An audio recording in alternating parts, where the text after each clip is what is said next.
أعوذ بالله من الشيطان الرجيم. بسم الله الرحمن الرحيم. الحمد لله رب العالمين الرحمن الرحيم مالك يوم الدين إياك نعبد وإياك نستعين اهدنا الصراط المستقيم صراط الذين أنعمت عليهم غير المغضوب عليهم ولا الضالين.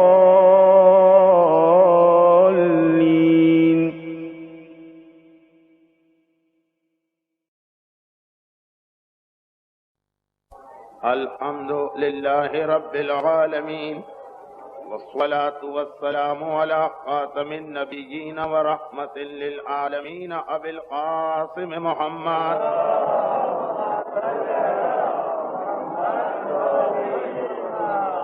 وآله وأهل بيته وعطرته الطيبين الطاهرين المنتجبين لا سيما على الإمام المنتظر والحجة الثاني عشر اللهم عجل فرجه الشريف ولعنة الدائمة ولا أعدائهم أجمعين.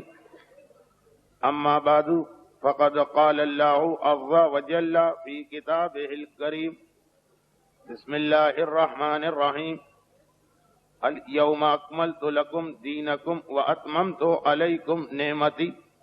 وقال سبحانه وتعالى لئن شكرتم لأزيدنكم ولئن كفرتم إن عذابي لشديد. صلوات.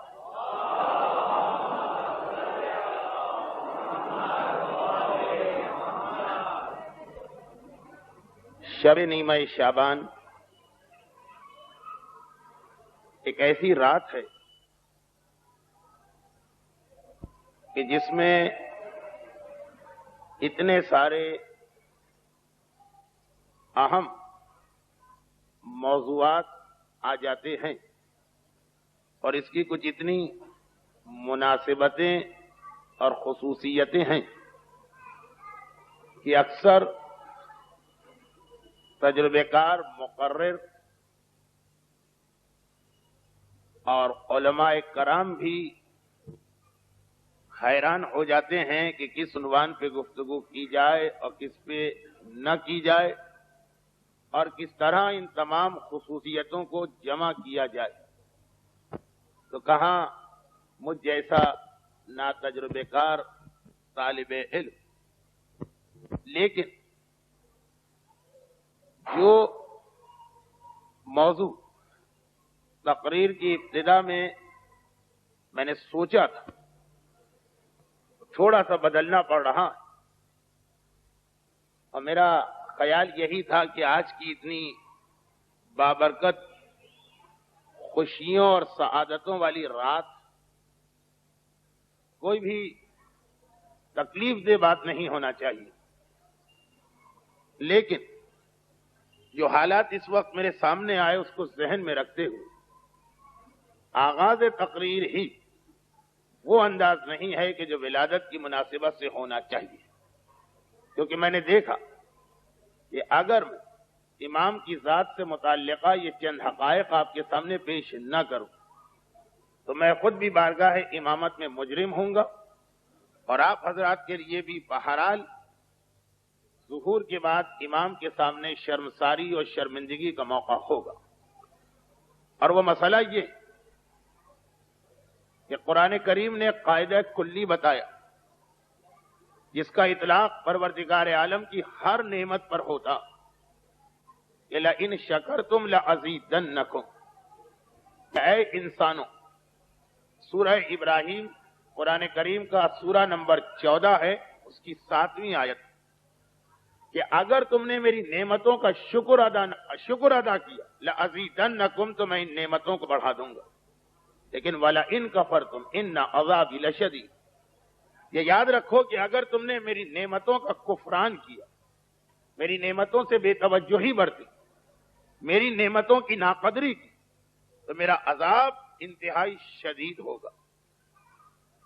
اور بار بار بیان کیا جانے والا مسئلہ اس وقت تفصیل میں جانے کی ضرورت نہیں کہ اس قسم کے الفاظ متکلم کے بدلنے سے اس کا مفہوم بدل جاتا.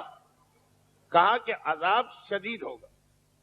اب ایک چھوٹا سا بچہ ہاتھ چبھنے کی تکلیف کو بھی شدید کہے گا، لیکن جب خلاق کائنات اور خداوند لم یزل ولا یزال یہ اعلان کر دے کہ ایسا عذاب تو خدا کے نزدیک بھی شدید نعمتوں کے کفران کرنے پر.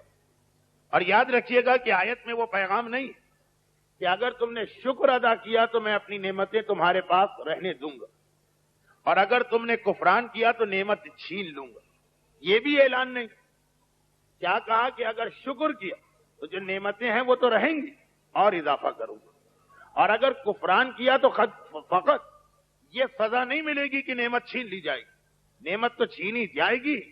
ان عذابی لشدید، اس کے ساتھ دردناک عذاب بھی ساتھ ساتھ آئے گا. اب پروردگار عالم کا یہ اعلان ہر نعمت کے بارے میں، رزق کے بارے میں اب تک ہمارے خاندانوں میں یہاں بزرگ موجود ہیں، اس آیت پہ عمل کیا جاتا اور گری ہوئی روٹی کو اٹھا کے چوم لیا جاتا. یہ اللہ کی نعمت ہے، اس کی توہین نہ ہونے پائے.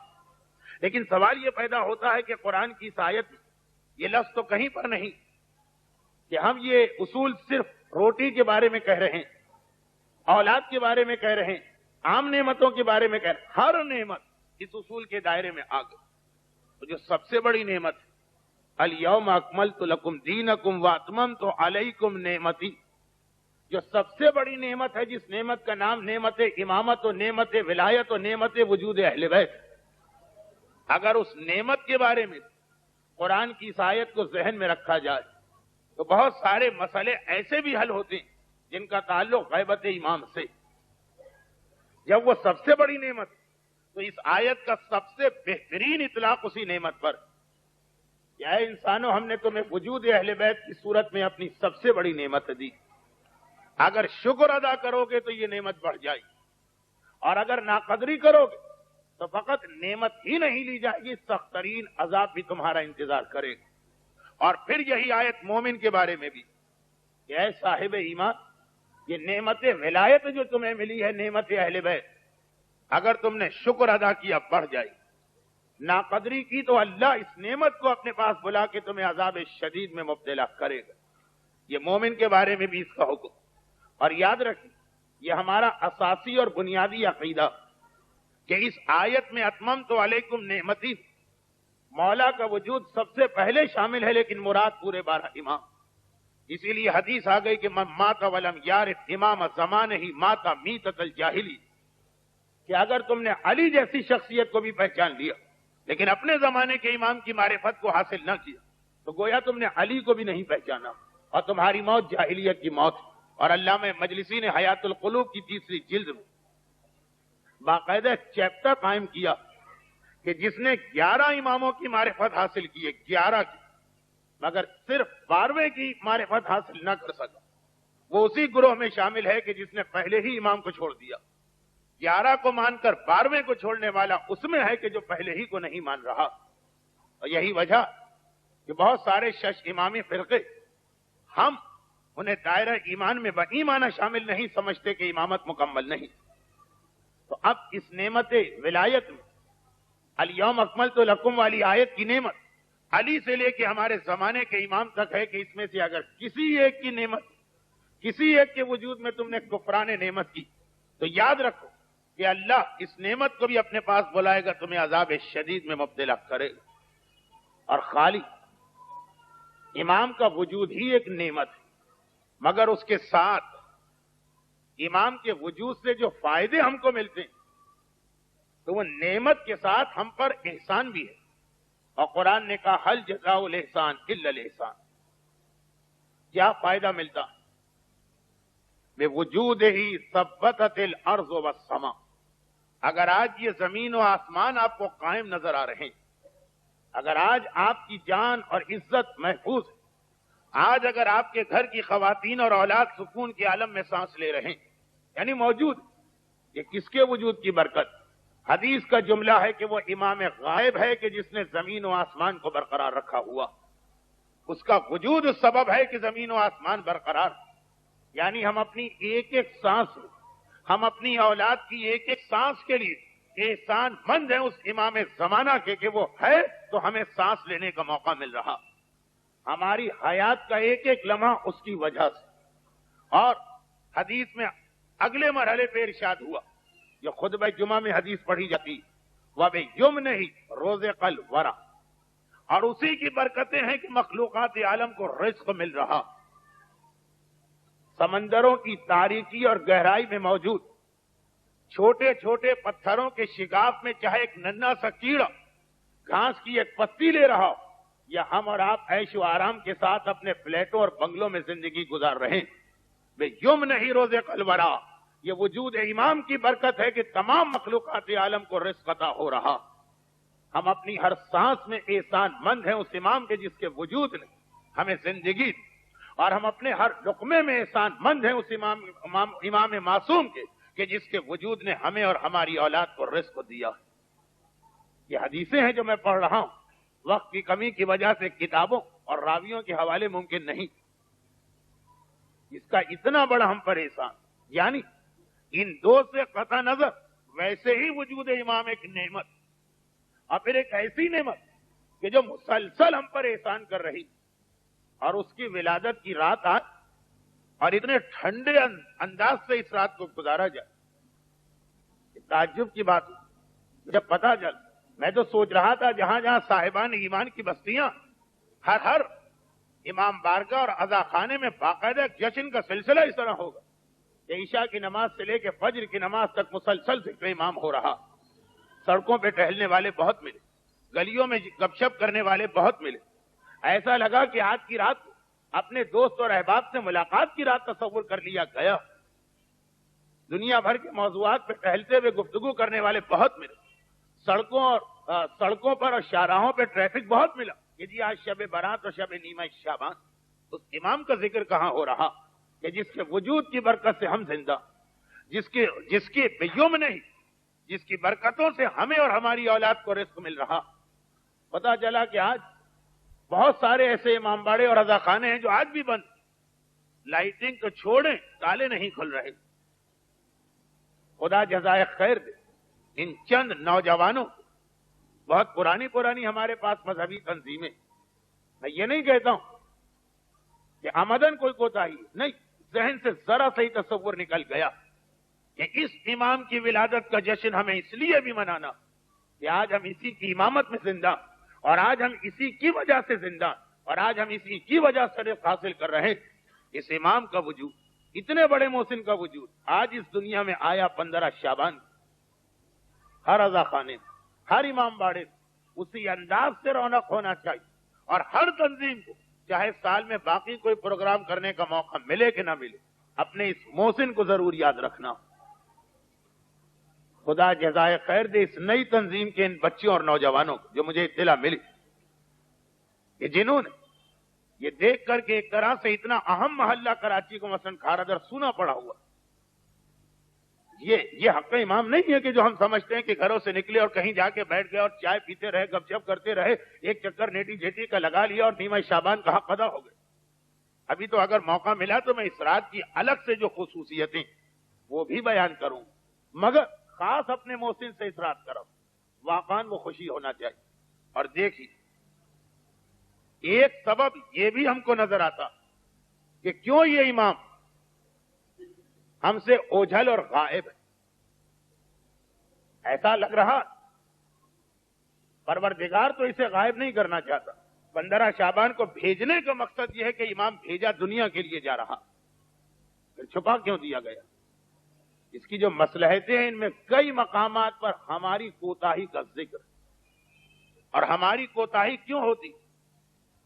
یعنی ابھی آپ روایتیں سنیں گے، ابھی آپ واقعات سنیں گے کہ امام نے اپنی غیبت کا ایک سبب اپنے ماننے والوں کو قرار دیا کہ تمہاری بھی کچھ غلطی ہے جس کی وجہ سے ہم غائب. اور یہ غلطی ہم سے کیوں ہو رہی؟ فقط اس لیے کہ سال میں ہمارے پاس کوئی موقع ہی نہیں دکھ رہے امام سننے کا. باقی ہر معصوم کے لیے تو سال میں 2 مرتبہ محفل ولادت اور مجلس شہادت ہو جاتی. اس امام کے لیے تو ایک ہی رات آتی. اس رات میں ہماری دوسری مصروفیات اتنا زیادہ ہوتی کہ عزاخانوں کو سجا کر ذکر کرنے کا موقع نہیں ملتا. جب ذکر ہوگا تو کوئی یاد دلائے گا کہ امام کیوں غائب ہے, ہماری کون سی غلطی. جب ذکر ہی نہیں ہوگا, سیدھے سادہ بس رسمی طور پر, بلکہ تعجب ہے کہ وہ بھی بہت سے عزاخانوں میں آج نظر نہیں آ رہا. اتنی اہم رات اور اتنا اہم اس رات کا پیغام. تو الحمدللہ یہ عزاخانہ ان معنوں میں سج گیا کہ روشنیوں کے علاوہ مومنین کرام ذکر امام سننے کے لیے. چنانچہ میری ذمہ داری قرار پائی کہ جو ایک طرح سے میں وہ شکایت کر رہا ہوں جو اللہ اور رسول کو آپ سے, تو کچھ اس کا ازالہ ہو کہ پتا چلے کہ ہمارا امام جب 15 شعبان 255 یا 256 ہجری کو دنیا میں بھیجا گیا تو پھر بھیج کے اللہ نے اسے غائب کیوں کر دی. اور اگر آپ اس کی تفصیل میں جائیں تو قرآن کی آیت کا پہلا جز بھی آپ کے سامنے آ جائے گا. دیکھیے قرآن کی آیت کے 2 جز, دنیا کی ہر نعمت کے بارے میں دونوں جز سمجھ میں آ رہے ہیں کہ نعمت کا شکر کرو گے اللہ اور دے گا. رزق ہے, مال ہے, ترقی ہے, شہرت ہے, سکون ہے. جتنا شکر ادا کرو گے اللہ بڑھا دے گا, اور جتنی ناقدری کرو گے اللہ اتنا ہی سخت ترین عذاب دے گا. وجود امام کے بارے میں آدھی آیت تو سمجھ میں آ رہی کہ اگر ہم نے امام کے وجود کی قدر نہ کی, یعنی واقعاً توجہ نہ دی, تو عذاب شدید آئے گا. مگر پہلا حصہ امام کے بارے میں سمجھ میں نہیں آ رہا کہ اللہ نے کہا اگر شکر کرو گے تو بڑھا دوں گا. اب امامت کی نعمت بڑھے گی کیسے؟ کیا معاذ اللہ 12 کے بعد 13واں کوئی امام آئے گا؟ جی نہیں. پھر یہ امام کے بارے میں آیت کا پہلا حصہ کیسے پورا؟ دولت کے بارے میں سمجھ میں آ گیا, 1000 ملتے ہیں تو 2000 ہو جائیں گے. عہدے کے بارے میں سمجھ میں آ گئے کہ ایک گریڈ ہے تو حکومت اعلان کرے گی کہ جنوری 93 سے سارے بینک آفیسر کا گریڈ بڑھا دیا گیا. اب پتہ نہیں وہ گریڈ بڑھا دیا گیا یا عذاب بڑھا دیا گیا, اس لیے کہ سودی ادارے کی ملازمت اپنی جگہ ایک مسئلہ. خیر, لیکن امام کی نعمت کا اگر کفران کیا تو سمجھ میں آ گیا کہ عذاب آئے گا, شکر کیا تو اللہ نے کہا نعمت بڑھا دیں گے. یہ امام کے وجود کی نعمت کیسے بڑھتی؟ ہمارے لیے تو آیت کا یہ حصہ بھی صحیح. اگر صحیح معنوں میں شکر امام کیا تو اللہ اس نعمت کو بڑھا دے گا. کیا مطلب؟ بڑھائے گا کیسے؟ ہمارا امام سب سے بڑی نعمت, ہمارے لیے اب اس کے اندر ایک دکھ غائب کیوں, حاضر کیوں نہیں ہوتا؟ آیت اس طرح پوری ہوگی کہ اگر آپ اپنے زمانے کے امام کی نعمت کا شکر کریں, اللہ نعمت کو اس طرح بڑھا دے گا کہ اسے غیبت سے ظاہر کر دے گا.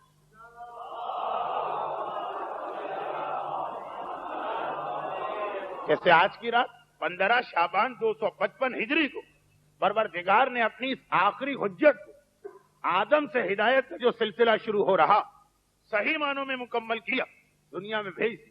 شکر کرو گے وہ ظاہر بھی ہو جائے گا. سوال یہ کہ کیسے شکر کیا جائے؟ اس کے لیے ضمنی طور پر فقط یہ دیکھ کہ چونکہ کراچی کے ایک سرے سے دوسرے سرے تک آج مجھے آنا جانا پڑا, کہاں نیو کراچی, کہاں یہ علاقہ ہے کھارا در, تو اندازہ ہوا کہ لوگ اس رات کو جاگ رہے ہیں مگر ان کی سمجھ میں نہیں آ رہا کہ کیوں جاگ رہے ہیں. یعنی جس طرح بعض اوقات دفتروں میں کوئی کام نہیں ہوتا, ڈیوٹی پوری کرنا ہے, شام تک بیٹھنا, کوئی کام ہی نہیں, ہاتھ پہ ہاتھ دھرے بیٹھے. خیر پاکستان میں تو ہمیشہ ہاتھ پہ ہاتھ دھرے بیٹھے, لیکن جہاں واقعاً کام بھی کیا جاتا, آج سارا کام ہو گیا 1 گھنٹے وہ لگ رہا. جبکہ آج کی رات تو ایسی رات اور اتنے اعمال کے ساتھ یہ رات کہ کل نجف حال میں خالی اعمال بتا رہا تو 1.25 گھنٹے اعمال کی لسٹ میں مکمل ہوگا. عمل کرنے جائیں گے تو رات چھوٹی لگے گی. یہ وہ رات جس کے بارے میں پہلے تو معصوم کی یہ حدیث سن لی کہ ہمارے 5ویں امام, امام محمد باقر علیہ الصلوۃ والسلام, یہ موضوع جس کو میں نے شروع کیا خود بہت تفصیلی ہے, تفصیل میں نہیں جا رہا. امام فرماتے ہیں کہ اللہ نے سب سے افضل رات بنائی اور سب سے افضل مخلوق کے حوالے کر دی, اور اس کے فوراً بعد دوسرے نمبر کی رات بنائی اور وہ افضل کے بعد جو سب سے افضل ہے ان کے حوالے کر دی. شب قدر بنا کے کہا ہمارے جج سے کہ اے حبیب یہ رات تمہارے لیے, اور شب نیمہ شعبان بنا کے ہم سے کہا کہ اے اہل بیت رسالت یہ رات تمہارے لیے.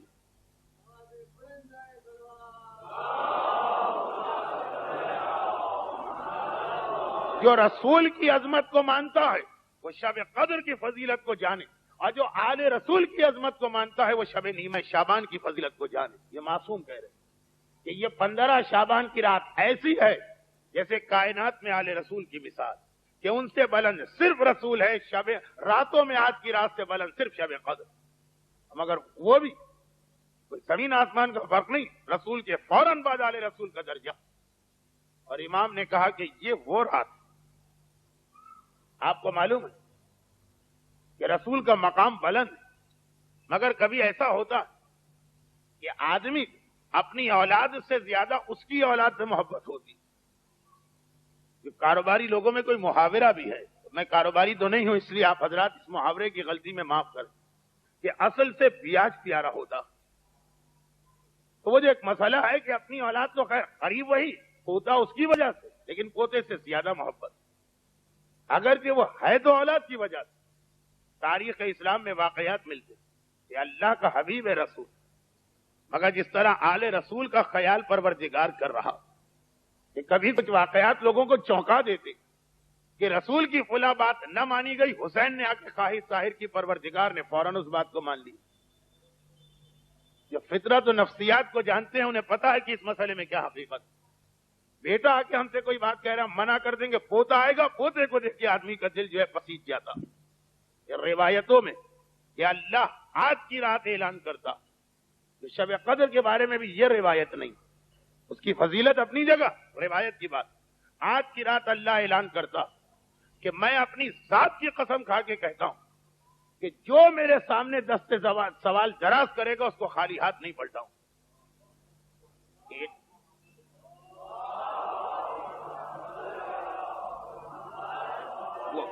بار بار خدا کا اعلان ہے کہ دعا قبول کرو، لیکن آج کی رات اپنی ذات کی قسم کھا کے کہتا، اور اس قسم کے بعد کا جملہ بھی سن۔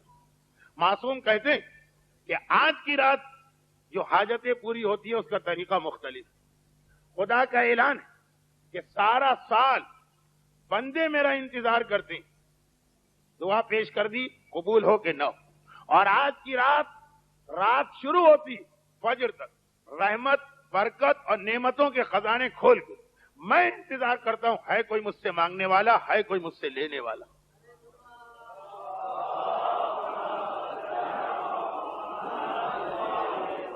معمولی رات نہ سمجھ، گپ شپ، دوستوں سے ملاقات، چہل پہل، موٹر سائیکل پہ گھومنا، یہ رات اس کے لیے نہیں، اللہ انتظار کر رہا، اور یہ کہہ کر کے سارے خزانے کھلے آگے لوٹ کے لے جاؤ، انتظار کر رہا، اور یہ کہہ کر کے سارا سال تم میرا انتظار کرتے۔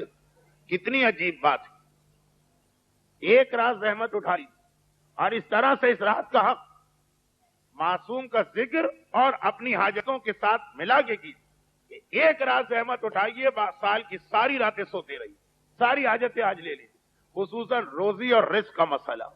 روایتیں بہت زیادہ، جن حضرات کو کل کی تقریر سننے کا موقع ملا ہے ان کو اندازہ ہو 1.5 گھنٹے تو خالی شب نیمہ شعبان پر، بس اتنی سی بات کافی۔ تو یہ سوچیے کہ یہ اہم ترین رات، دنیا میں کون سا انسان ہے کہ جو پریشان نہیں؟ جھگی میں بیٹھنے والا سمجھتا ہے کہ میں بہت پریشان، لیکن ہم لوگوں کے پاس محلات میں رہنے والے وہ کروڑ پتی آتے ہیں کہ جس کے بارے میں ہمارا بھی خیال ہوتا ہے اسے کیا پریشانی ہو، وہ جو اپنی پریشانی بتاتا تو اس سے وہ بہتر لگتا ہے جو سوکھی روٹی کھا کے گزارا کر رہا ہے اور اسے کل کے بارے میں پتہ نہیں کہ کھانے کو ملے گا کہ نہیں ملے گا، مگر اس کی پریشانیاں چھوٹی۔ ہر آدمی پریشان، اور ہر آدمی پریشان ہے، اور آج اللہ دینے کو تیار، کیوں نہیں لے رہے ہیں آپ؟ اور ہاں یہ یاد رکھیے گا، اب جو باتیں مفاتی میں لکھی 15 اعمال آج کے، اس کو نہیں دہرا رہا ہوں، اس کے آگے سے بات شروع کر رہا ہوں۔ ہاں یہ بات یاد رکھیے گا کہ سب کچھ آپ اللہ سے مانگیے، مگر ایک عقیدہ ہمیشہ ذہن میں رہنا کہ اللہ کے پاس ہمیں امام کے ذریعے سے جانا، اسی لیے عریضے کو فراموش نہ کریں۔ ابھی مجھے بچوں کے ہاتھ میں عریضہ نظر آ رہا، عریضہ کیا؟ عریضہ ایک بات یہ میں واضح کر دوں، جو پہلا عریضہ ہمارے پاس روایتوں میں آیا خود مولا کائنات کا تھا کہ مولا نے حکم دیا اپنے صحابیوں کہ جب کوئی پریشانی ہو یہ عریضہ کاغذ پہ لکھ کے مٹی یا آٹے میں بند کر کے دریا میں ڈال۔ اپنی امامت کے زمانے اپنے زمانے میں عریضے کا خاص غیبت سے تعلق نہیں، عریضہ پہلے امام کے زمانے سے شروع، چنانچہ کتابوں میں مولا کے عریضے جو امام مولا نے بتایا، امام مظلوم کے عریضے ہیں جو امام نے اپنے صحابیوں کو بتایا، چھٹے امام کے عریضے ہیں جو امام نے اپنے صحابیوں کو بتایا۔ اور اس میں ایک جملہ تو بڑا عجیب ہے، ایک عریضہ کہ اس عریضے کو لکھ کے دریا میں ڈالو، اگر پھر بھی تمہاری حاجت پوری نہ ہو تو امام کہتے میں تم سے شرمندہ ہوں۔ یعنی عریضہ اس وقت سے چلا رہا، عریضہ اسی چیز کا ایک اعلان کہ ہم عالم اسلام کے سارے فرقے آخری زمانے میں آنے والے امام کو مانتے ہیں، مگر ہم میں اور باقی میں ایک فرق ہے۔ سب کہتے ہیں کہ آخری زمانے میں ایک مہدی آئے گا، ہم بھی کہتے ہیں آئے گا، لیکن وہ کہتے ہیں وہ آئے گا بھی آخری زمانے میں اور پیدا بھی آخری زمانے میں ہوگا۔ ہم کہتے ہیں ظاہر آخری زمانے میں ہوگا، پیدا ہو چکا، اور جب پیدا ہو چکا تو بحیثیت اولی الامر اس وقت ہے۔ جب پیدا ہوا تھا 15 شعبان 255 ہجری، یہی آج کی رات، تو اس وقت اس کا بابا اولی الامر تھا، لیکن آج ربیع الاول سن 260 ہجری سے ہمارا یہ امام جو ظاہر آخری زمانے میں ہوگا وہ اولی الامر بن چکا، ہو چکا، وہ اولی الامر۔ اولی الامر یعنی اس دنیا کے تمام امور اس کے ہاتھ میں۔ عریضہ ایک تو اپنی حاجت پیش کرنا امام تک، اس کے علاوہ اس عقیدے کا اظہار کہ ہم امام کو اولی الامر مانتے کہ یہ سارے جو دنیا کے امور ہمیں پتا کہ اللہ قادر مطلق ہے، مگر یہ سب امام کے ذریعے طے پاتے۔ تو عریضہ حاجت کے ساتھ عقیدے کا بھی اظہار، اور یہی وجہ کہ کسی روایت میں یہ نہیں لکھا ہے کہ 15 شعبان کو عریضہ ڈالا جائے۔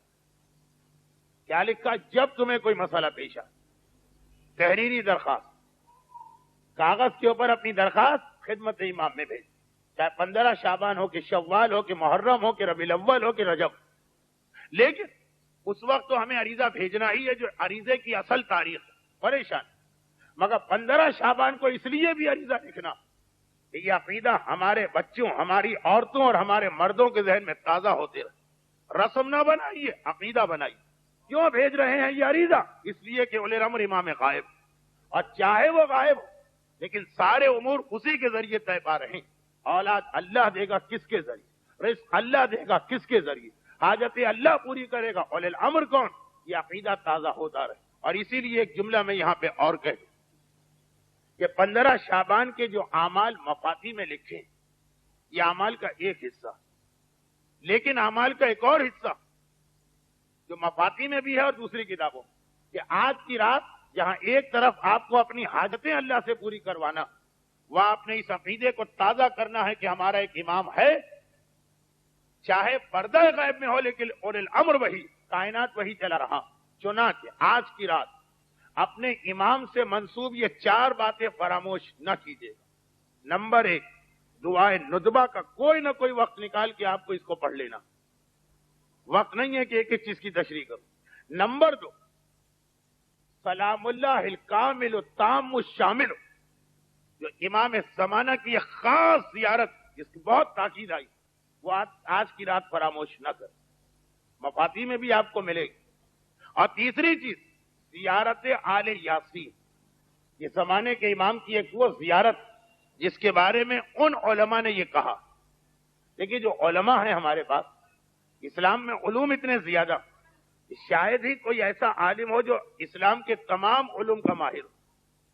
چنانچہ تقسیم کار ہو گیا، جو فقہ اور اصول کی لائن میں چلے جاتے ہیں وہ مرجع اور مجتہد کہلاتے ہیں، مگر قرآن ایک الگ موضوع ہے، مفسر کہلاتے ہیں، حدیث پہ ریسرچ ایک الگ موضوع ہے، محدث کہلاتے ہیں۔ اسی طرح بعض علماء کی زندگی کا مشن آخری امام کے حالات کی جستجو، اس پہ بھی بہت ساری کتابیں۔ ان کا یہ کہنا کہ زیارت آل یاسین وہ زیارت کہ جس زیارت کے پڑھنے سے ایک تو حق امام ادا ہوتا، جو باقی جو امام زمانہ کی زیارتیں اس سے حق ادا ہو، مگر جن جن لوگوں کو کبھی بھی امام زمانہ کی زیارت نصیب ہوئی ان میں 90% وہ تھے کہ جو زیارت آل یاسین پڑھا کرتے تھے۔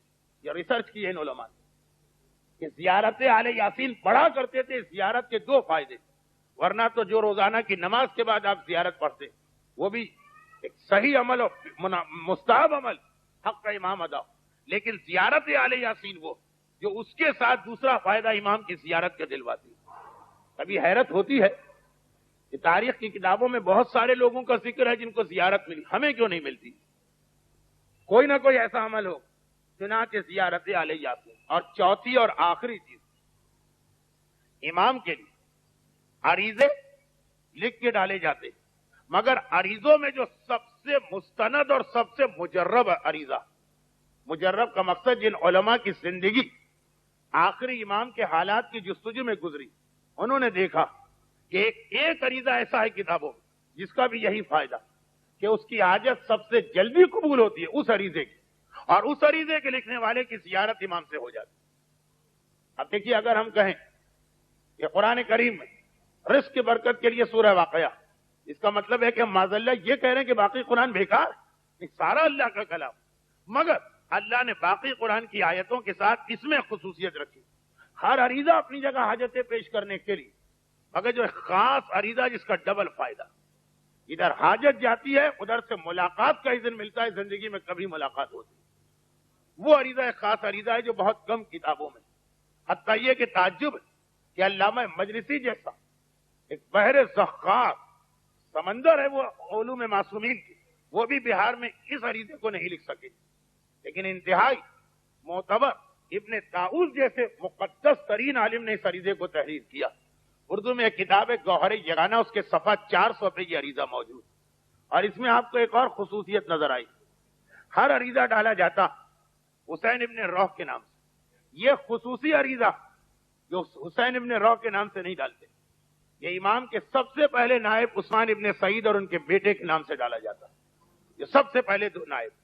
اب اس وقت تو مجھے اندازہ ہے کہ رات کے 11 بجے، جبکہ اعمال بھی بہت زیادہ، شاید یہ ممکن نہ ہو عریضہ، لیکن آپ نے سنا کہ اصل عریضہ 15 شعبان نہیں ہے، جب بھی حاجت، کل پرسوں، کوئی خاص دن اور کوئی خاص تاریخ نہیں، یہ خاص 4 عمل ہے جو دعائے ندبہ، زیارت سلام اللہ الکامل التام الشامل، جو مفاتیح الجنان دعاؤں کے آخری حصے میں ہے، مناجات 15 سے ایک ورق پہلے، اور تیسری زیارت آل یاسین، چوتھا ہر عریضہ، مگر یہ اگر عریضہ مل جائے، صفحہ 400 والا کتاب ہے گوہر یگانہ، تو کیا کہیں، یہ خصوصیت کے ساتھ شعبان کے اعمال کے ضمن میں کہا، باقی اعمال اپنے لیے انجام دے، یہ 4 اعمال اپنے زمانے کے امام تھے، مگر ایک بات یاد رکھیں کہ ان 4 اعمال کے انجام دینے کے بعد بھی کچھ لوگوں کو یہ شکوہ ہوتا کہ پھر بھی نہ ہماری حاجت قبول ہوئی، نہ ہمیں زیارت کا موقع ملتا۔ وہ تو اپنی جگہ ایک اصول ہے کہ اگر کوئی آپ سے کہے کہ نماز پڑھنے سے فلاں فائدہ، اور آپ نماز پڑھیں لیکن نہ وضو کرے نہ غسل واجب انجام دیں، ایسے ہی میلے کچیلے جسم اور روح کی نجاست کے ساتھ نماز پڑھ، اور کہیں کہ جی مولانا نے کہا تھا 2 رکعت نماز پڑھی، یہ کہاں کہا تھا کہ اگر غسل واجب ہے تو وہ بھی کر کے آئی، یہ تو اپنی غلطی اور حماقت ہوگی۔ یہ سارے اعمال، چاہے وہ شب نیمہ شعبان کے اپنے ذاتی اعمال، چاہے امام زمانہ کے اعمال، یاد رکھیے جب امام سے کوئی بات کہی جا رہی اس میں طہارت و پاکیزگی اولین شرط، اور کچھ غلطیاں ایسی ہوتی کہ جو امام کی زیارت سے آدمی کو اس طرح محروم کرتی کہ آیت اللہ العظمی آغا سید حسین بروجردی کا واقعہ سنی، ہمارے مراجی اور مجتہدین میں سے ہر ایک امام سے ملاقات کر چکا، بلکہ یہ ساری ملاقاتیں خود اس بات کی دلیل کہ امام ہم سے غائب نہیں رہنا چاہتے، اگر غائب رہنا چاہتے تو علامہ ہلی سے کیوں ملے؟ علامہ ہلی ہو یا ہم ہیں دونوں غیر معصوم، امام کا مسلسل لوگوں سے ملنا بتا رہا کہ امام اپنے ماننے والوں سے غائب نہیں ہونا چاہتے، کوئی ماننے والا ہی ایسی غلطی کر دے تو دوسری بات، ورنہ امام جو مثال دی گئی کہ امام کی مثال سورج جیسی جو کبھی بادل میں چھپ جاتا، مگر سورج کے فوائد بادل میں سے بھی دنیا کو ملتے رہتے ہیں، چاہے امام پردہ غیبت میں ہو مگر امام کے فوائد دنیا کو مل رہے ہیں۔ ہماری کوئی کوتاہی ہے کہ ہم امام سے نہیں مل سکتے، ورنہ امام ہے اور تمام فرائض کو انجام دے رہا، وہی امام جو محمد ابن یعقوب کلینی کی اصول کافی کو دیکھ رہا، وہی امام کہ جو شیخ صدوق کے والد ابن باویہ قمی کی حاجت کو قبول کر رہا، وہی امام ہے جو شیخ صدوق کی ولادت کے لیے دعا کر رہا، وہی امام جو شیخ مفید کو خصوصاً 2 ایسے خط لکھ رہا ہے جو ہر مومن کو پڑھنا، وہی امام جو سید مرتضیٰ کو علم الہدا کی منزل پہ پہنچا رہا، امام پردہ غیبت میں ہو مگر شیخ طوسی کی تائید کر رہے کہ حوضہ علمیہ نجف قائم کیا جائے، وہ امام پردہ غیبت میں صحیح مگر علامہ ہلی کو ایک ضخیم کتاب کی نقل میں مدد دے رہا، وہ امام پردہ غیبت میں صحیح مگر شہید اول کو قید خانے میں آ کر تسلی اور دلاسا دے رہا، وہ امام پردہ غیبت میں صحیح مگر شہید ثانی کو جنگل کے ڈاکوؤں سے بچا رہا، وہ امام پردہ غیبت میں صحیح مگر علامہ مجلسی اور نعمت اللہ جزائری کو بہار الانوار کے بارے میں ہدایت دے رہا،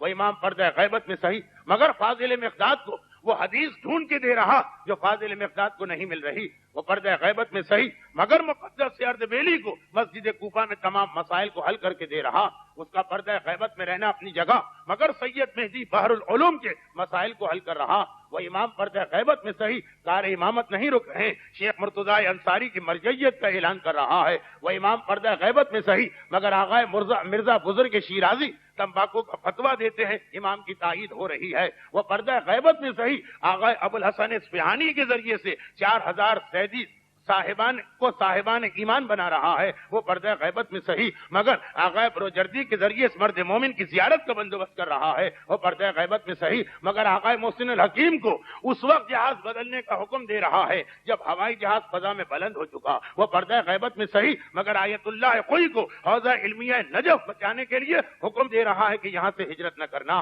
وہ پردہ غیبت میں صحیح مگر امام خمینی کو اس رات جب کرفیو لگا کر ایران کے تمام علماء کو گرفتار کرنے کی پالیسی اختیار کی گئی، امام خمینی کو حکم دے رہا کہ آج یہ حکم جاری کرنا ہے کہ کوئی اپنے گھر میں نہ رہے، وہ امام پردہ غیبت میں صحیح مگر مسلسل ہمارے سامنے واقعات آ رہے کہ امامت کے کام انجام دیے جا رہے، مراجع تک امام مسلسل اپنی ہدایات پہنچا رہے، عام پریشان حال مومنین کے واقعات سنیے، وہ پردہ غیبت میں ہے مگر مریضوں کو شفا دے رہا، جا کے دیکھ لیجئے ہرقل کا واقعہ، وہ پردہ غیبت میں صحیح سید رشدی جو برف باری کے طوفان میں پھنس گئے انہیں وہاں سے اپنے قافلے تک پہنچا رہا، وہ پردہ غیبت میں صحیح حاجی علی بغدادی کی سمجھ میں خمس کا مسئلہ نہیں آ رہا، انہیں کاظمین لے جاتے ہوئے خمس کا مسئلہ سکھا رہا، پردہ غیبت میں صحیح بے اولاد کو اولاد عطا کر رہا، پردہ غیبت میں صحیح مذہبی بحث میں صفین کی لڑائی میں علی کے لشکر کا ساتھی بننے والے کو اپنے لشکر میں شامل کر کے اس کی حمایت کر رہا، وہ پردہ غیبت میں صحیح مرزا افندی علم کی پیاس کے لیے تڑپ رہے ہیں ان کی علم کی پیاس کو بجھا رہا، وہ پردہ غیبت میں صحیح وہ پیش نماز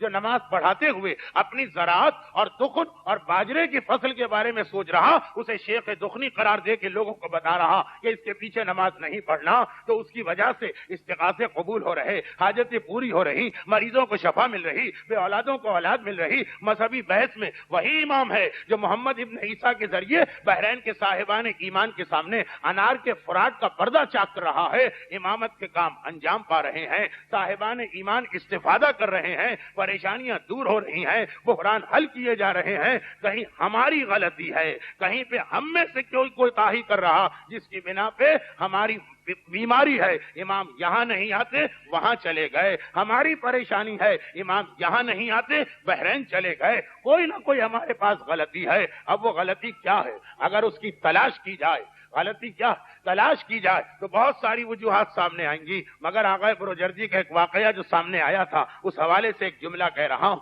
اور بہت بڑا موضوع بن جاتا کہ جب کسی ایک مرجع کا واقعہ ہماری زبان پہ آتا، کیونکہ اتنے سارے واقعات ہر مرجع کے بارے میں، اکثر ایک اعتراض لوگ کیا کرتے ہیں، یہ اعتراض مجھ سے براہ راست کسی نے کیا کہ یہ ملاقات امام کے واقعات پہلے پیش آتے اب کیوں پیش نہیں آ رہے؟ کہتے ہیں اس میں خود ایک شک ہو رہا، یا اب امام نہیں رہے یا وہ پہلے کے واقعات بنے ہوئے، یہ کس نے کہا کہ امام اب نہیں آتے؟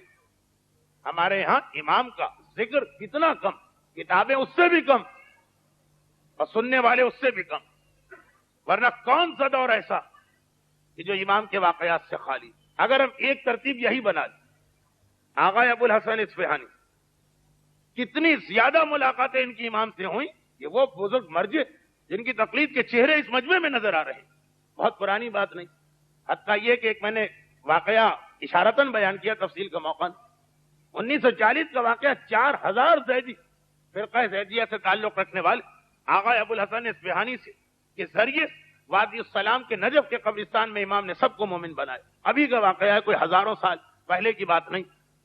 آغا حسین ابو حجر واقعہ پڑھ رہا. آغا محسن حکیم کا واقعہ ہر ایک کو پتا ہے، جہاز بدلنے والا. آغا خوئی کے کتنے واقعات، امام خمینی کے کتنے واقعات. اور یہ بھی میں بتا دوں کہ واقعات بھی ہر صنف کے لیے، عالم سے ملے، جاہل سے ملے، متقی سے ملے، گناہگار سے ملے، ہر جگہ کے واقع، ہر گروہ کے لیے. حتیٰ یہ کہ مرد تو مرد، عورتوں سے بھی ملاقات کے واقعات. یہ تصور نہ ہو کہ یہ واقعات نہیں، لیکن مسئلہ یہ کہ نہ لوگ سننے کو تیار، نہ لوگ پڑھنے کو تیار، نہ اس موضوع پہ کوئی ذکر کرنے کو تیار. حتیٰ یہ کہ آج کی رات بھی ایسے ہی چند سرسری باتوں میں گزار دی جاتی، کیونکہ امام زمانہ کے ساتھ عورتوں کے موضوعات بہت کم آتے.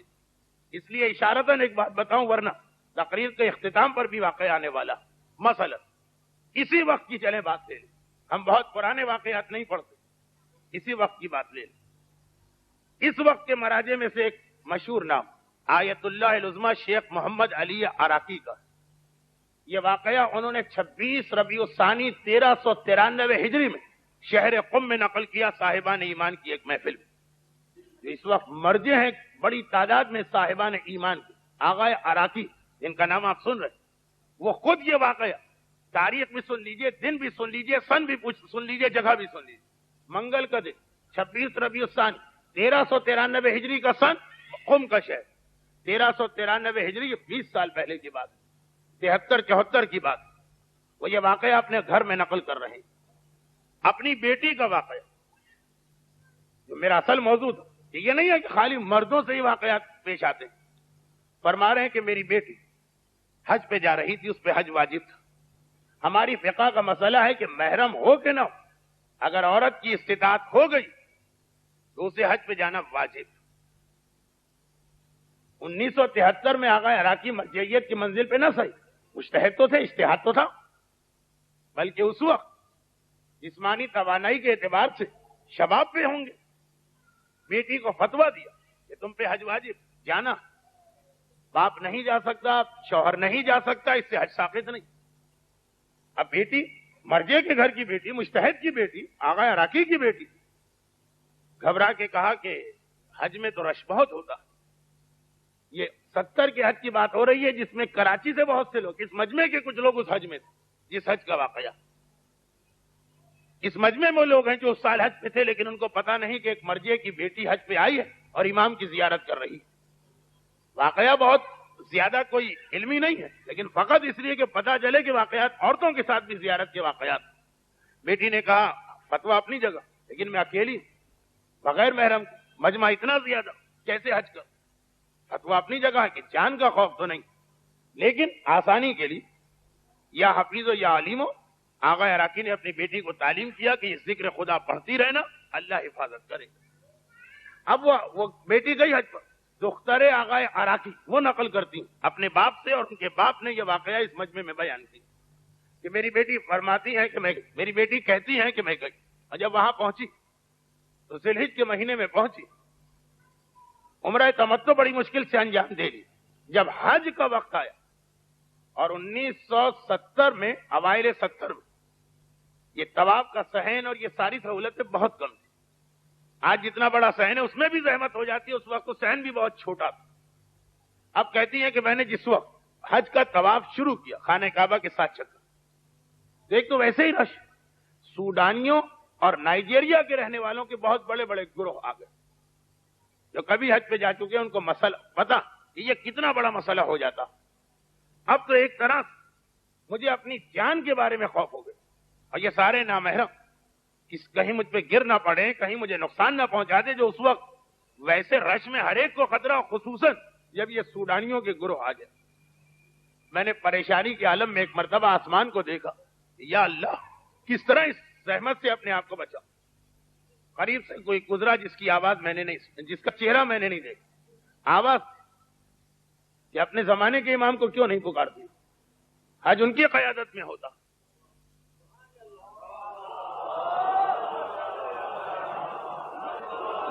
وہ کہتی کہ مجمع اتنا ہے کہ واقعاً آدمی کو اپنا جسم نظر نہیں آتا، آواز سن رہی. تو میں نے کہا کہ اپنے زمانے کے امام کو پکارتی ہوں میں، مگر وہ کہاں؟ کہا کہ ذرا آگے دیکھ. ایک عجیب منظر میرے سامنے آ گیا کہ ایک انتہائی باوقار شخص، چہرہ نظر نہیں آ رہا ہے، وہ آگے جا رہا، لیکن اتفاق ایک چکر میں ہوگا۔ عجیب بات کہ اس کے دائیں بائیں اور پیچھے ایک ایک گز کی جگہ ایسی خالی کہ کوئی آدمی وہاں قدم رکھ ہی نہیں رہا۔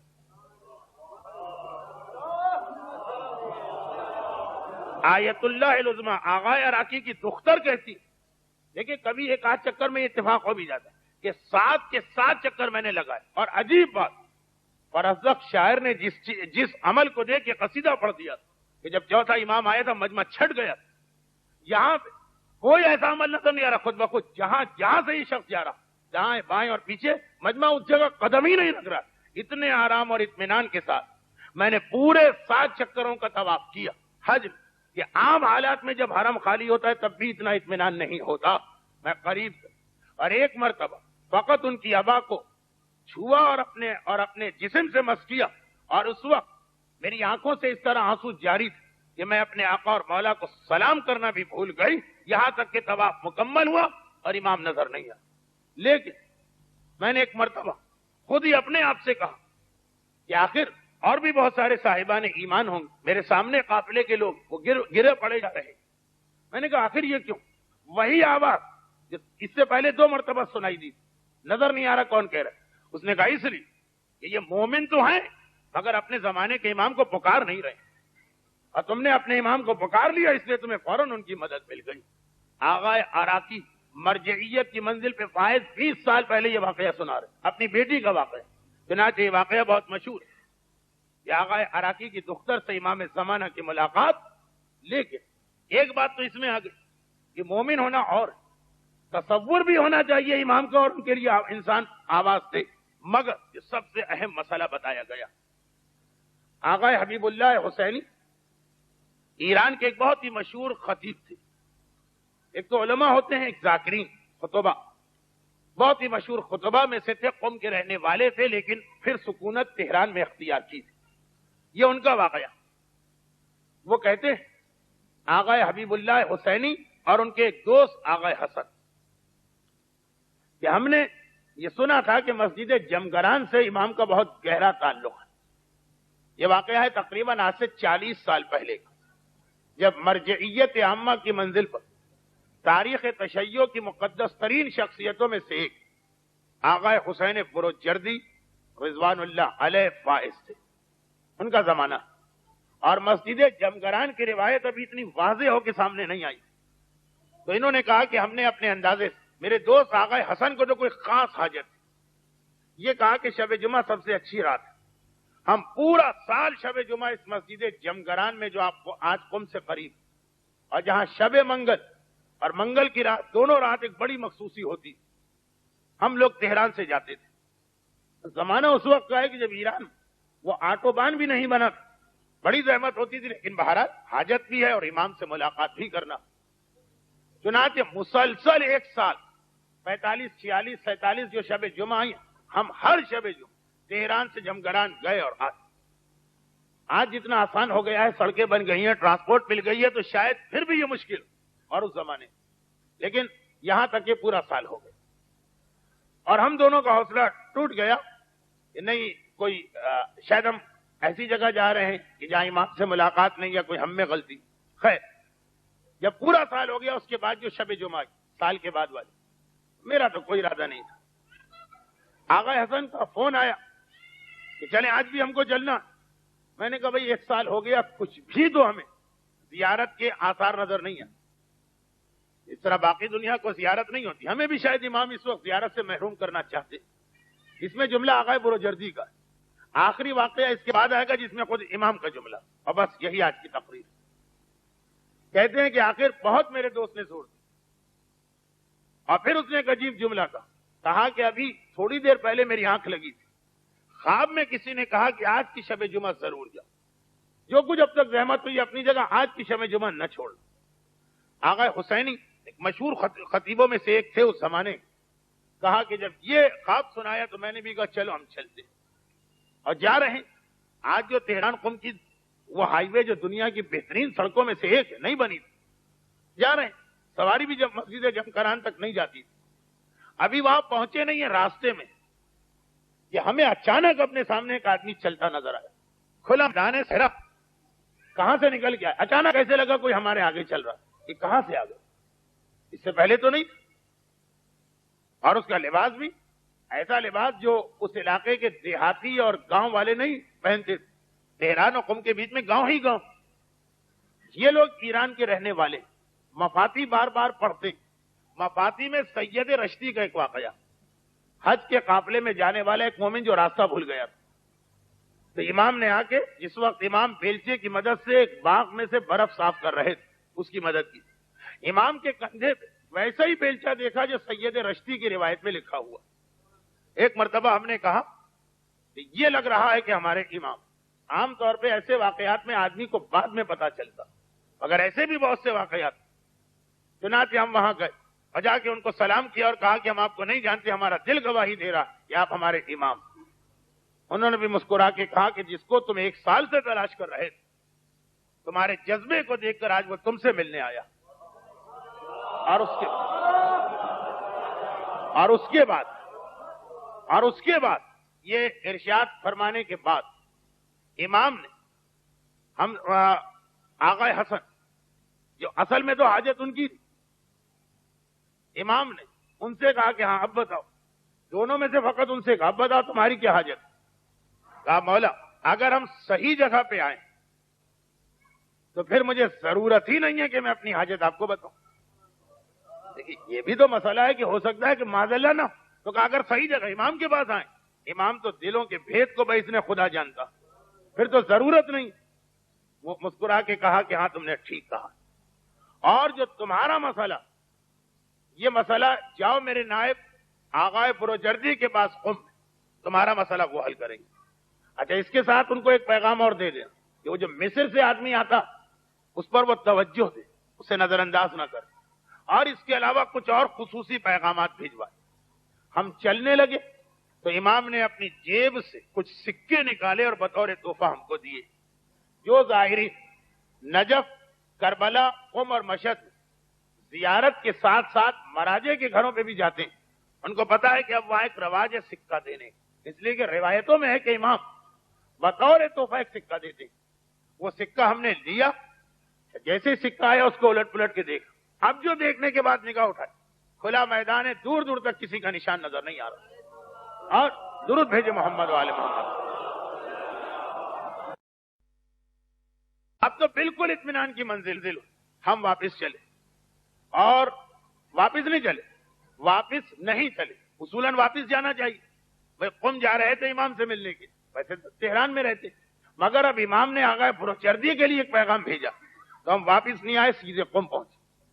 قم پہنچنے کے بعد اب آدمی ایسے موقع پہ اتنے جوش میں بھرا ہوتا کہ ہم سیدھے گئے روضے، اور وہاں جا کے کچھ لوگوں کو بتایا کہ ہمیں امام کے ہاتھ سے سکے ملے، اس سے پہلے یہ رواج نہیں تھا حوضے میں۔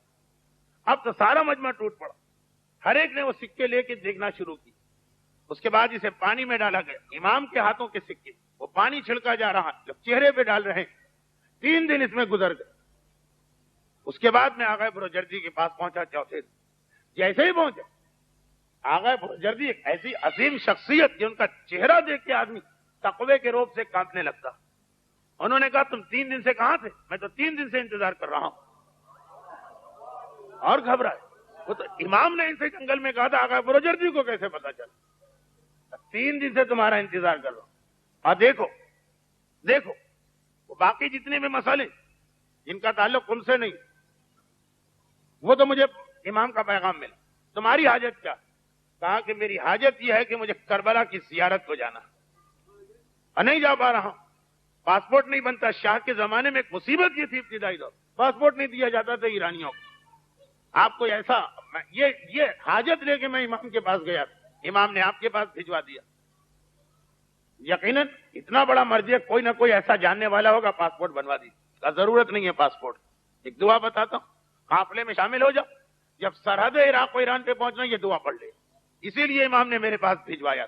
البتہ یہ دعا ہم کو نہیں بتائی، اس مردموں میں کہا کہ میں ڈرتے ہوئے، بہت ہی زیادہ ڈرتے ہوئے قافلے میں شامل ہو گیا، سرحد تک پہنچا۔ عجیب بات، عراق ایران کے حالات تو کافی عرصے سے ایسے ہی چلے، جن کے پاس پاسپورٹ انہیں اتنا پریشان کیا گیا سرحد پر، اتنی چیکنگ، اتنی نگرانی، اور میں دعا پڑھ کے جو چلتا رہا نا، تو یہاں کسی نے مجھے دیکھا نہ وہاں کسی نے مجھے دیکھا، اور میں اطمینان سے کربلا پہنچ گیا۔ میں کربلا پہنچ گیا، میرے ساتھی اب تک بارڈر کے اوپر ہے پاسپورٹ رکھنے والے، آغا بروجردی امام زمانہ۔ اب سنیے ایک جملہ، ان ساری باتوں سے پہلے جب میں آغا بروجردی کے پاس گیا تو ان کا پہلا جملہ جو تھا وہ ابھی میں نے نامکمل پڑھا۔ انہوں نے مجھ کو دیکھ کے کہا، 3 دن سے کہاں تھے، اور کیا تمہیں نہیں پتا کہ تم ایک بہت بڑی غلطی کر رہے ہو جس سے امام ناراض ہوں گے؟ کون سی غلطی؟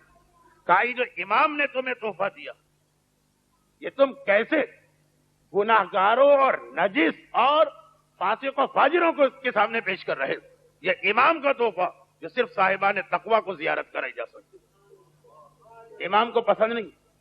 راوی کا واقعہ یاد کیجئے نا کہ گیا وہ چھٹے امام کے پاس، مولا سلام، وعلیکم السلام، ہاتھ ملا رہا، امام نے ہاتھ پیچھے کھینچ لی، گھبرا کے کہا مولا تو توہین ہوگی، ہاتھ پیچھے کھینچ لی، کہا اس لیے کہ تمہارے ہاتھ نجس۔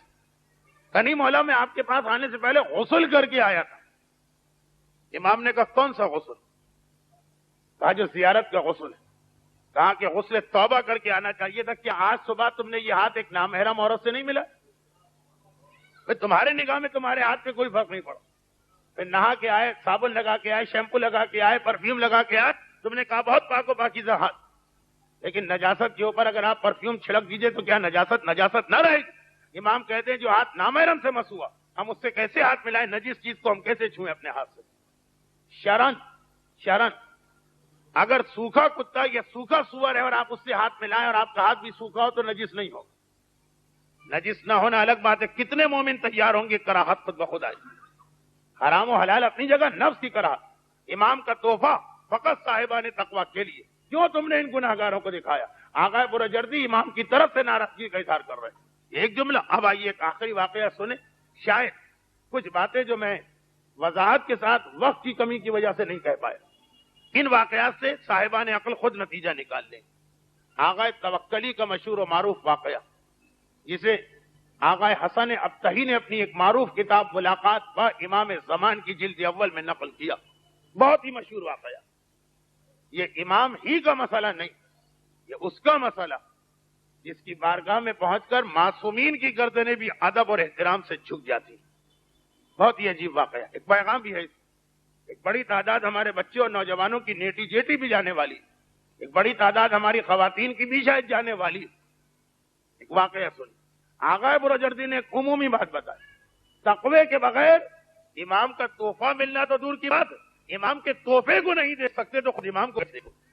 امام اس کو پسند نہیں کرتے کہ ان کے ہاتھ سے دیا ہوا سکہ فاسق و فاجر کے سامنے پیش کیا جائے، خود امام کیسے آئیں گے؟ یہ تو ایک عمومی بات۔ اور اب آئیے کہ گناہوں میں بھی کون سے خاص گناہ جو امام کو ناراض کرتے۔ ایک سوال، آج کائنات کی سب سے بڑی خوشی بعد رسول رسالت مآب اور پنجتن، کائنات کی سب سے بڑی خوشی، لیکن آپ کا امام رو رہا ہے، اور اس لیے رو رہا، یہ وہ عجیب جملہ کہا کہ ایک ایسی مصیبت میری دادی فاطمہ پہ نازل ہو کہ وہ جو ان کا پہلو شکستہ ہوا، میری دادی اتنی ہی اذیت اس وقت محسوس کر رہی۔ کہ آج 15 شعبان کو آپ رسول کی بیٹی زہرا کو خوش نہیں کریں، جو کہہ رہی ہیں کہ اپنے ماننے والوں کی وجہ سے میں اتنا غمگین۔ اور یہ کس نے پیغام دیا؟ زہرا کے پوتے زمانے کے امام۔ علماء نے ایک عجیب جملہ لکھا کہ امام زمانہ زہرا وہ شخصیت کہ معصومین جاتے ہیں تو ادب اور احترام سے گردن جھکا کے کھڑے ہوتے۔ عجیب جملہ لکھا ہے صاحب معرفت علماء کہ اگر کوئی امام زمانہ کو بلانا چاہے اور فوراً بلانا، تو ایک لقب امام کا ایسا ہے کہ جس سے پکارو تو اس لقب سے جتنے جلدی آتے کسی اور لقب سے نہیں آتے، امام کو یبن زہرا کہہ کے آواز دو، اے فرزند زہرا۔ امام عصر اپنی جگہ، صاحب العصر اپنی جگہ، شریک قرآن اپنی جگہ، امام الانس والجان اپنی جگہ، سارے القاب، منتظر، مہدی، سارے القاب، لیکن یبن زہرا امام تڑپ اٹھتا ہے جب پہلو شکستہ زہرا کے حوالے سے امام کو بلایا جائے۔ اور یہ سنیے، آغا توکلی اپنا واقعہ لکھتے ہیں کہ رضا شاہ پہلوی کا زمانہ تھا، بدترین زمانہ ایران کے مومنین کرام کے، عورتوں کو بے حجاب کیا جا رہا تھا، پہلے زبردستی حجاب اتارا گیا، بعد میں ان عورتوں کو بے حجابی کا مزہ آ گیا، چنانچہ تہران پیرس سے آگے نکل گئے بے حجابی، اور اسکولوں اور کالجوں کے ذریعے سے نوجوانوں کے ایمان اور اخلاق میں ڈاکہ ڈالا جا رہا تھا۔ سارے جو اس کے اسکول اور کالج تھے وہ تھے ہی فحاشی، بے حیائی، بد کرداری سکھانے کے مرکز۔ اس وقت کا واقعہ آغا توکلی ایران کے ایک بہت ہی مشہور عالم کہہ رہے ہیں کہ میں ایک شہر میں ایک عالم دین کا مہمان بن کے گیا، دوپہر کا وقت تھا، بستر پہ آرام کر رہا ہوں، یکایک کمرے کا دروازہ خود بخود کھل گیا اور ایک شخصیت داخل ہوئی جس کا چہرہ ہی دیکھ کے میں سمجھ گیا کہ ضرور میرا امام بے اختیار بستر سے کھڑا ہونے لگا۔ اس نے انگلی سے اشارہ کیا اور میرا جسم مفلوج ہو، میں کھڑے ہونے کے قابل نہ رہا، کہا لیٹے رہو۔ اس وقت میں بہت غمگین اور بہت پریشان، اور میں نے دیکھا کہ امام کی آنکھوں سے آنسو جاری۔ واقعے میں کچھ اور تفصیلات ہیں کہ کیسے ان کو یقین ہوا کہ یہ امام، وقت کی کمی کی وجہ سے بات بس اتنی کہ ایک مرتبہ میں نے دیکھا کہ آنکھوں سے آنسو جاری اور امام کہہ رہے کہ میں خود بھی رو رہا ہوں اور اپنی دادی فاطمہ زہرا کے پاس سے ابھی آ رہا ہوں، تو انہوں نے مجھ سے کہا کہ پہلو شکستہ ہونے جیسی تکلیف اس وقت مجھے محسوس ہو رہی۔ اس وجہ سے میرے ماننے والوں کی دو غلطیوں کی وجہ سے، جو وہ اپنے بچوں کو ایسے اسکولوں اور کالجوں میں بھیج رہے ہیں۔ یہ کتاب جس میں یہ واقعہ ہے اردو ترجمہ ہو چکا، ملاقات با امام جلد دوم کا واقعہ، اور دوسرا میری کلمہ پڑھنے والیوں کی بے حجابی کو دیکھنا۔ زہرا کہہ رہی کہ کسی نے کوڑا میرے جسم پہ مارا، اتنی ہی اذیت میں محسوس کر رہی ہوں اپنی ماننے والیوں سے اور اپنے ان ماننے والوں سے جو اپنے بچوں کو ایسے اسکولوں اور کالجوں میں بھیج رہے ہیں جہاں ان کے اخلاق و کردار کو بگاڑا جا رہا۔ خدا معلوم آج زہرا کی کتنی کنیزیں مختلف مقامات کی زیارت کر کے زہرا کو کتنا تک دکھ پہنچا رہی، یہ نہیں کہا کہ خالی میرا کلیجہ ٹکڑے ہو رہا ہے، نہیں، جسم میں اتنا درد ہو رہا ہے جتنا کوڑا پڑنے کا درد۔ آج پتہ نہیں کتنی مومنات کی ڈیوٹی یہی لگ گئی ہوگی گھر والوں کی طرف سے کہ جناب زہرا کو وصیت دینا، اور خود امام بھی رو رہے ہیں، کہہ رہے ہیں کہ دادی اور پوتے کا غم مشترک ہے۔ ایسے تعلیمی ادارے، یعنی دوسرے الفاظ میں میرا وہ موضوع جو اب لوگوں کے خیال میں بہت ہو گیا مگر ہونا چاہیے، تربیت اولاد، جو اپنی اولاد کی طرف سے غافل ہے، ولادت کی خوشی منا رہے امام غمگین، جو اپنی بیٹیوں اور گھر والوں کے حجاب سے بے پرواہ ولادت امام کی خوشی منا رہے، اور امام کی دادی زہرا ان لوگوں کی وجہ سے اپنی کمر پکڑ کے بیٹھی کہ پہلو شکستہ جیسی تکلیف میں محسوس کر رہی۔ اے ارباب ازا، اے ارباب بزم، اے ارباب محفل، اور اے ولادت کی خوشی منانے والوں، غیبت امام کا غم منانے والوں۔ دیکھیں جس طرح حسین مظلوم کی ولادت کی محفل میں مصائب کی روایت آتی ہے، امام زمانہ کی ولادت کی محفل میں مصائب کا یہ جملہ آ گیا، غیبت میں ہم غمگین۔ اتنا یاد رکھو کہ وہ جو قرآن نے کہا کہ وَلَئِن كَفَرْتُمْ إِنَّ عَذَابِي لَشَدِيدٌ، اگر تم نے میری نعمت کی ناقدری کی تو عذاب شدید آئے گا، یہی ناقدری ہے نعمت کی۔ امام کہہ رہے میری دادی کا خیال کر کے اپنے گھر کی عورت کی چادر ٹھیک کر دو، اور راتوں کو تو چھوڑے، خود اسی رات کو جو امام کی ولادت کی رات ہے، ہماری عورت نے کہا کہ آپ نے عام دنوں میں کہا ہم آج آپ کو تکلیف پہنچا کے رہیں گے، آپ نے کہا کیوں؟ امام کہہ رہے کیا ہے میری ولادت کی خوشی منانے والوں، ارے یہ تو دیکھو کہ میں خود خوش ہوں کہ خوش نہیں ہوں، میری ولادت کی خوشی منا رہے ہو، مجھے غم پہنچا، اپنی اولاد کو ایسی جگہوں پہ بھیج رہے ہو کہ جہاں ان کا اخلاق و کردار بگڑ رہا۔ دیکھیے اسکول اور کالج حرام نہیں، اصل مسئلہ کیا ہوا جہاں اخلاق و کردار بگڑ رہا، ولادت امام کی خوشی منا رہے، نہ تمہیں یہ پتا کہ اسکول میں کیا پڑھتا، نہ تمہیں یہ معلوم کہ کالج میں اس کو کیا سکھایا جا رہا، نہ تمہیں یہ پتا کہ شام کو وہ کیرم کلب یا اسنوکر کلب میں نکل جاتا ہے تو تمہاری اولاد پہ کیا ظلم ہو رہا۔ امام کہہ رہے یہ لوگ مجھے غمگین کر رہے ہیں۔ تو ولادت امام کا جو سب سے اہم پیغام بنا وہ تو پہلی بات یہ کہ ہم اپنے آپ کو اس قابل کریں کہ امام کے تحفے کی بھی زیارت کر سکیں اور خود امام کی بھی زیارت کر سکیں، اور دوسرا خصوصاً یہ 2 گناہ نہ ہونے پائے۔ یہ 2 گناہ تو وہ کہ جسے آج میرا دل چاہ رہا کہ آپ سب کی طرف سے مبارکباد دوں، وہی اس گناہ پہ غمگین، کیونکہ میرے خیال امام کی ولادت کی سب سے زیادہ خوشی جناب زہرا کو ہو رہی ہے۔ ایک تو ان کا اپنا پوتا پیدا ہوا، پھر جس حسین کا ساری زندگی زہرا ماتم کرتی رہی اس حسین کے خون کا انتقام لینے والا پیدا ہوا، پھر اپنے جن مصائب پہ روتی رہی صبت علیہ مصائب لو انہا، ان مصائب کا انتقام لینے والا پیدا ہوا۔ تو میرا اپنا ایک اندازہ تھا، یہ حدیث کی بات نہیں کر رہا، کہ 13 معصومین میں سے سب سے زیادہ خوش معصومہ کونین تھی اس بیٹے کی ولادت۔